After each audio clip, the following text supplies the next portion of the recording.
Hi friends எல்லாருக்கும் வணக்கம். இந்த விலாக்ல கிச்சன்ல நம்ம பண்ற ஒரு 6 முக்கியமான மிஸ்டேக்ஸ் தான் ஷேர் பண்ணியிருக்கிறேன். வீடியோக்குள்ள போறதுக்கு முன்னாடி இந்த வீடியோ பார்த்துட்டு இருக்கவங்களுக்கும், என்ன இதுவரைக்கும் சப்போர்ட் பண்ணவங்களுக்கும் ரொம்ப ரொம்ப நன்றி. வீடியோ பிடிச்சிருந்தா கண்டிப்பா லைக் கொடுக்க மறந்துறாதீங்க. நீங்க கொடுக்குற ஒவ்வொரு லைக்கும் எனக்கு அடுத்தடுத்த வீடியோஸ்க்கு ரொம்பவே மோட்டிவேட் பண்ற மாரி இருக்கும். அதோட உங்க ஃப்ரெண்ட்ஸ் அண்ட் ஃபேமிலிக்கும் ஷேர் பண்ணுங்க. மறக்காம நம்ம சேனலையும் சப்ஸ்கிரைப் பண்ணுங்க. கிச்சன்ல ஃபர்ஸ்ட்டு அது ஓன் ஹவுஸா இருந்தாலும் சரி, ரெண்ட் ஹவுஸா இருந்தாலும் சரி, கிச்சன்ல நம்மளோட இடங்கள அறிஞ்சு அதுக்கு தகுந்த மாதிரி நம்மளோட பொருட்கள்லாம் இருக்கணும். சரி, நம்மளோட ஸ்பேஸ் இந்த அளவு தான் அப்படின்னா, அதுக்கு தகுந்த மாரி நம்ம பொருள் வச்சுக்கிட்டா போதும். ரொம்ப நம்ம அடைச்சு வச்சிருந்தாலும், அது கிச்சன் ரொம்ப மெஸ்ஸியாவும் இருக்கும். ஸ்பேசியஸ் இல்லாத மாரியும் இருக்கும். அதனால நம்ம பொருள்களுக்கு தகுந்த மாதிரி வைக்கிறதுக்கு இடம் இருக்குதா? அப்படிங்கிற மாரி இடத்துக்கு தகுந்த மாதிரி பொருள் வாங்குங்க.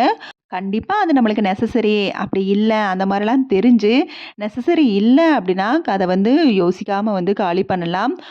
சம்டைம்ஸ் நம்ம நெனைக்கிற மாதிரி ரெண்ட் ஹவுஸ்ல ஸ்பேஸ் இல்ல அப்படின்னா, அந்த இடத்த அதுக்கு தகுந்த மாதிரி நம்ம செட் பண்ணி, அத ஒரு இடத்துல சேஃபா ஒரு ஆர்கனைஸ் பண்ணி வச்சிரலாம். கிச்சன்ல நம்ம யூஸ் பண்ற இடம் கொஞ்சம் நம்மளுக்கு தகுந்த மாரி ஸ்பேசியஸா இருக்கிற மாரி பார்த்துக்கங்க.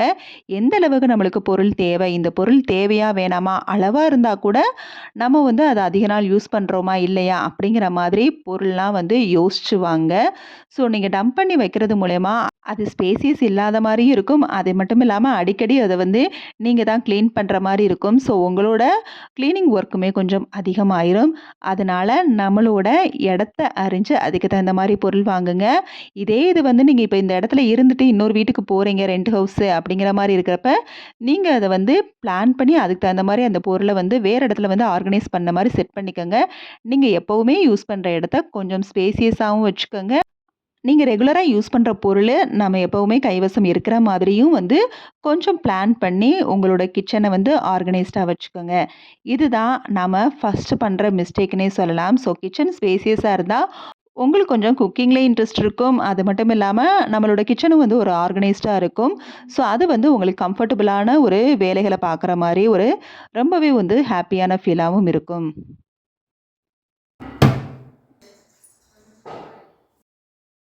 நெக்ஸ்ட்டு நியூ ஹவுஸ் பிளான் பண்றீங்க.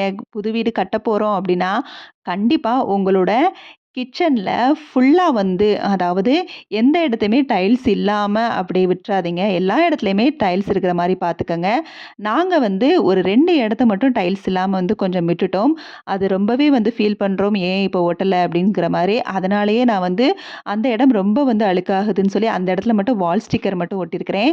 ஸோ முடிஞ்ச அளவுக்கு நம்மளோட டைல்ஸ் கிச்சன்ல இந்த ஒரு இடம் விடாம ஃபுல்லா ஒட்டிட்டோம் அப்படின்னா, நம்மளுக்கு கிளீன் பண்றதுக்கு ரொம்பவே ஈஸியா இருக்கும். ஏன்னா குக் பண்றப்ப நெறைய ஆயில் இருக்கும். கண்டிப்பா அத கிச்சன்ல எல்லா இடங்கள்லயும் கொஞ்சமா ஸ்ப்ரெட் ஆகும்.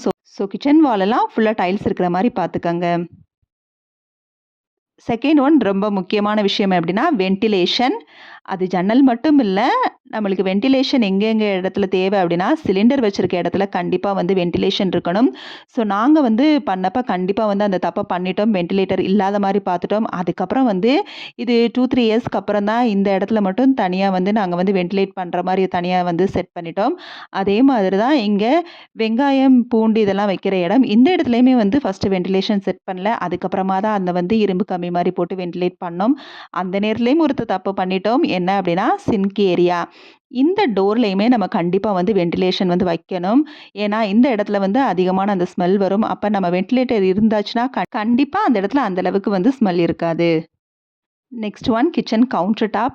இந்த கவுண்டர் டாப் நம்மளோட ஹைட்டுக்கு தகுந்த மாதிரி செட் பண்ணி இது பண்ணுங்க. ரொம்ப ஹைட்டாவும் இருக்கக்கூடாது. நம்ம யூஸ் பண்ணுறதுக்கு ரொம்ப கீழவும் இருக்கக்கூடாது. நம்மளுக்கு நார்மலா இருந்தா மட்டும் தான் நம்மளுக்கு பேக் பெயின் வராது. அப்படி இல்லைனா கண்டிப்பா பேக் பெயின் வரும். அதே மாதிரி கவுண்டர் டாப்போட அளவும் எந்த அளவுக்கு இருக்கணும்னு பார்த்துக்கங்க. நாங்க எல் ஷேப்ல மட்டும் போட்டதுனால இந்த பக்கம் போடாம விட்டாச்சு. இதுவும் ரொம்ப அடுத்து ஃபீல் பண்ணி ஒரு மரப்பலகையில போட்டு விட்டுருக்கோம். மெயினா இந்த மரப்பலகை போட்டதுக்கு காரணமே இந்த தேங்காய் துருவி துருவி வைக்கணுங்கிறதுக்காக தான். இந்த தேங்காய் துருவி வந்து எனக்கு வந்து ரொம்பவே வந்து ஒரு கன்வீனியன்ட்டான ஒரு ப்ராடக்ட் தான். இது வந்து ரொம்பவே வந்து ஈஸியா ஒரு 10 தேங்காய் உடனே திருவணும்னா கூட திருவிடலாம். ஸோ அந்த அளவுக்கு வந்து ஹெல்ப்ஃபுல்லா எனக்கு இருக்குங்கிறதுக்காக இந்த மரப்பலகை வந்து போட்டேன். ஸோ இந்த இடத்துல வந்து கவுண்டர் டாப் இன்னுமே வந்து போட்டு நெறைய கபோர்ட்ஸ் வச்சிருக்கலாங்கிற ஃபீலிங்ஸ் வந்து இப்பயும் இருக்குது. பட் ஒன்ஸ் நம்ம வந்து இந்த வேலைய முடிச்சிட்டோம் அப்படின்னா, கிச்சன் வேலையோ, வீட்டு வேலையோ திரும்ப பண்றதுக்கு ரொம்பவே வந்து டைம் எடுக்கத்தான் செய்யும். இன்னொன்னு அந்த அளவுக்கு அமைப்பாவும் ஒரே மாதிரி இருக்காது. அதே மாரி ஸ்டவ் வைக்கிற இடமுமே பார்த்தீங்கன்னா, சில பேர் வந்து அந்த கவுண்டர் டாப்ப வந்து கேப் விட்டு அந்த ஸ்டவ்வ வந்து இறக்குற மாரி வைப்பாங்க. அந்த மாரி நீங்க வச்சீங்கன்னா, எல்லா ஸ்டவ்வும் ஒரே மாரி இருக்காது. ஸோ ஸ்டவ் எப்பயாவது ரிப்பேர் ஆயிடுச்சுன்னா, அத ரீப்ளேஸ் பண்ணி வேற ஸ்டவ் வாங்குறப்ப அந்த இடத்துக்கு அது ஃபிட் ஆகாம போயிடுச்சுன்னா ரொம்ப கஷ்டம் தான். Next one kitchen cupboards. Cupboards எல்லாம் வந்து அது கீழ இந்த ட்ரா மாரி செட் பண்ணாலும் சரி, இல்ல நம்ம வந்து ஃபுல் அண்ட் ஃபுல் வந்து கபோர்டு ஒர்க்கா போட்டு இந்த ட்ரா செட் பண்ணாம இருந்தாலும் சரி, நம்மளுக்கு தகுந்த மாதிரி அத வந்து ஓரளவு வந்து ஸ்பேசியஸா எல்லா இடத்தையுமே முடிஞ்ச அளவுக்கு வந்து கபோர்டு ஒர்க் குடுக்க பாருங்க. நாங்க வந்து அதிகமா அந்த டைம்ல வந்து சரியான பிளானிங் இல்லன்னே சொல்லலாம். ஏன்னா, எங்களுக்கு கிச்சன்ல கீழ அந்த கவுண்டர் டாப் கீழ நெறைய இடம் வந்து வேஸ்ட்டா தான் இருக்குது. நாங்க ட்ரான் போட்டதே இந்த ஒரு 6 செட் தான். பார்த்தீங்கன்னா, நெறைய இடத்த நாங்க வேஸ்ட் பண்ணிட்டோம் தான் சொல்லணும். பிகாஸ் இந்த சிலிண்டர் வைக்கிற இடம்லாம் பார்த்தீங்கன்னா, அந்த உள் சைடு வந்து சும்மா தான் அந்த இடம்லாம் இருக்குது. அது மட்டும் இல்லாம சிங்க் ஏரியாலயுமே வந்து சிங்க்கு கீழயும் சரி, அதுக்கு அந்த பக்கம் லெஃப்ட் பார்த்தீங்கன்னா, அந்த ஏரியா ஃபுல்லாவே எனக்கு வந்து சுத்தமா வந்து வேஸ்ட்டா போயிருச்சு. ஸோ பிளானிங் இல்லாம பண்ணதுனால, எனக்கு நெறைய இடம் கிச்சன்ல வந்து வேஸ்ட் ஆயிருச்சு. நம்ம முடிஞ்ச அளவுக்கு கபோர்டு ஒர்க்க யோசிச்சு பிளான் பண்ணி பண்ணணும். இந்த இடத்துலயே நான் வந்து இந்த அளவுக்கு வந்து ரொம்ப வந்து ஹைட்டா ஸ்பேசியஸ் விட்டதுனால, நான் ஆர்கனைசர் வச்சு இப்ப வந்து மேட்ச் பண்ணிட்டேன். பட் இதுவுமே வந்து கொஞ்சம் பிளான் பண்ணியிருக்கலாம்னு ஃபீல் பண்றோம். ஸோ எந்த ஒர்க் பண்ணணும்லாம் இருந்தாலும் சரி, வீட்டு வேலைகள்ல கொஞ்சம் டைம் எடுத்து நெறைய பிளான் பண்ணி, நல்லா வந்து யோசிச்சு உங்களுக்கு புடிச்சத வந்து எப்படி பிளான் பண்ணலாங்கிற மாரி நெறைய வந்து யோசிச்சு அதுக்கப்புறம் வந்து பிளான் பண்ணுங்க. இந்த கபோர்டெல்லாம் நாங்க வந்து தனியா வச்சதான் பார்த்தாலே தெரியும் டிஃபரெண்ட் லுக்கா இருக்குதுன்னு சொல்லி. ஸோ நம்ம ஒரே ஒன்ஸ் பண்றப்ப வந்து பண்ணிட்டோம் அப்படின்னா, அது அது வந்து கிச்சன்ல எல்லாமே ஒரே லுக்கா இருக்கும். இல்லன்னா கொஞ்சம் வந்து டிஃபரெண்ட் லுக் இருக்கத்தான் செய்யும். அடுத்து லாஸ்ட் ஒன் சிங்க் ஏரியா. இந்த சிங்க் ஏரியா ரொம்ப ரொம்ப முக்கியம். இப்ப மாடர்ன் சிங்க் வந்து வந்துருச்சு. ஆனா, அது அந்த அளவுக்கு வந்து யூஸ்ஃபுல்லா இருக்குதான்னு நெறைய ரிவ்யூஸ் பார்க்குறப்ப, எனக்கு அந்த அளவுக்கு வந்து சாட்டிஸ்ஃபேக்ஷன் இல்லன்னு சொல்லலாம். ஏன்னா நெறைய தண்ணி வேஸ்ட் ஆகும் அதெல்லாம் சொல்றாங்க. அது எந்த அளவுக்கு பாசிபிள் எனக்கு தெரியல. ஸோ நாங்க அப்பவே போட்டதுனால, இந்த சிங்க் ஏரியா இந்த ஸ்பைரல் பைப் மட்டும் எனக்கு வந்து செட் ஆகல. ஸ்பைரல் பைப் பதிலா நெறைய வந்து பிவிசி பைப்ப கூட நம்ம வந்து செட் பண்ணியிருக்கலான்னு ஃபீல் பண்றேன். ஏன்னா, இந்த ஸ்பைரல் டியூப் வந்து என்ன ஆகுது அப்டின்னா, நெறைய வந்து அடைச்சுக்கிடுது. அதுக்கு இந்த மாதிரி நான் சைட்ல பிக்சர்ல குடுத்துருக்கிறேன். பிவிசி பைப் வந்து நம்ம யோசிச்சு செட் பண்ணிட்டோம் அப்டின்னா, அது நம்மளுக்கு வந்து அந்த ஸ்பேசியஸ் அதிகமா இருக்கும். அந்த பிவிசி பைப்ல. ஸோ நல்லா தண்ணி போகும். அடைச்சா கூட அத கிளீன் பண்றதுக்கு நம்மளுக்கு வந்து நெறைய ஃபெசிலிட்டி இருக்குது. ஸோ பிளம்பிங் ஒர்க் பண்றப்ப நல்ல ஒரு ஆள் சூஸ் பண்ணிட்டோம் அப்டின்னா, அவங்கட்ட நம்ம வந்து ஐடியா சொல்லி அத வச்சு செய்யலாம். இந்த ஸ்பைரல் டியூப் வந்து அந்த அளவுக்கு வந்து எனக்கு பெனிஃபிட்டா இருக்கான்னு தெரியல. ஏன்னா, இப்ப வரைக்கும் எனக்கு வந்து லீக்கேஜ் ப்ராப்ளம் இருக்குது. இது வந்து 2ண்ட் டைம் இந்த டியூப் வந்து மாத்திட்டோம். அடுத்து வந்து பிளான் இருக்குது. அதாவது பிவிசி பைப்ப வச்சு எப்படியாவது நல்லா செட் பண்ணணும்னு சொல்லி. அதே மாரி சிங்க்ல பைப் சூஸ் பண்றப்பயும் இந்த மாதிரி வந்து ஷவர் மாரி நம்ம சூஸ் பண்ணிட்டோம்னா, இன்னுமே நம்மளுக்கு வாஷ் பண்றதுக்கு ஈஸியா இருக்கும். அடுத்ததா சிங்க்ல வந்து ஒரு சின்ன டிப் தான். சிங்க்ல வந்து லீக்கேஜ் இருக்கலாம். அப்படி இல்லன்னா நம்மளுக்கு கரப்பான்பூச்சி, இந்த பூச்சிகள் நெறைய தொல்லை இருந்துச்சுன்னா, எம்சில் கூட நீங்க யூஸ் பண்ணலாம். எம்சில்ல இன்னொரு ப்ராடக்ட் இருக்குது. நான் அதிகமா யூஸ் பண்றது எம்சில் தான். இந்த எம்சில்லே வந்து உள்ள வந்து 2 கலர்ல வந்து குடுத்துருப்பாங்க. 2யுமே நல்லா வந்து நம்ம என்ன செஞ்சுரணும் அப்படின்னா, அத பார்க்குறதுக்கு வந்து க்ளே மாரி இருக்கும். 2யும் நல்லா மிக்ஸ் பண்ணிட்டு, அத நல்லா வந்து நம்மளுக்கு தேவையான அளவு வந்து ரொம்ப வந்து ரோல் பண்ணிட்டு, அதுக்கப்புறம் அத வந்து பேஸ்ட் மாரி ஒட்டி விட்டோம் அப்டின்னா, நம்மளுக்கு வந்து அதாவது தண்ணி அந்த அளவுக்கு வந்து லீக் ஆகாது. அந்த அளவுக்கு இல்ல தண்ணி நல்லாவே லீக் ஆகாம இருக்கும். ஆனா, நம்ம அந்த இத பேஸ்ட் பண்றதுக்கு முன்னாடி அந்த இடம் நல்ல ட்ரை ஏரியாவா இருக்கணும். தண்ணி வந்து ரொம்ப நேரம் வந்து அந்த இடத்துல யூஸ் பண்ணக்கூடாது. ஒட்டுனதுக்கு அப்புறமும் சரி, ஒட்டுறதுக்கு முன்னாடியும் சரி, நல்லா ட்ரையா இருந்துட்டு, அதுக்கப்புறம் அத பேஸ்ட் பண்ணிட்டு, அதுக்கப்புறம் ஒரு 4 மணி நேரமாவது அத ஃப்ரீயா விட்டுட்டோம் அப்டின்னா, நம்மளுக்கு வந்து அந்த தண்ணி லீக்கேஜ் ப்ராப்ளம் இருக்காது.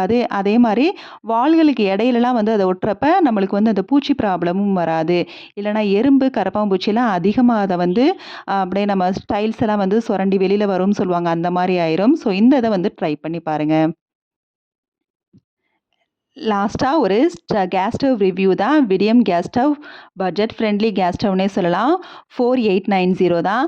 ஸோ இந்த 4890 வந்து சூப்பரா விடியம் ப்ராடக்ட்ல வந்து ஸ்டவ் வந்து வாங்குனது. ஆல்ரெடி எங்ககிட்ட வந்து இருக்குது. என்னோட சிஸ்டருக்கு வாங்குனது தான். ஸோ பட்ஜெட் ஃப்ரெண்ட்லி தான். சூப்பரா இருந்துச்சு பார்க்க.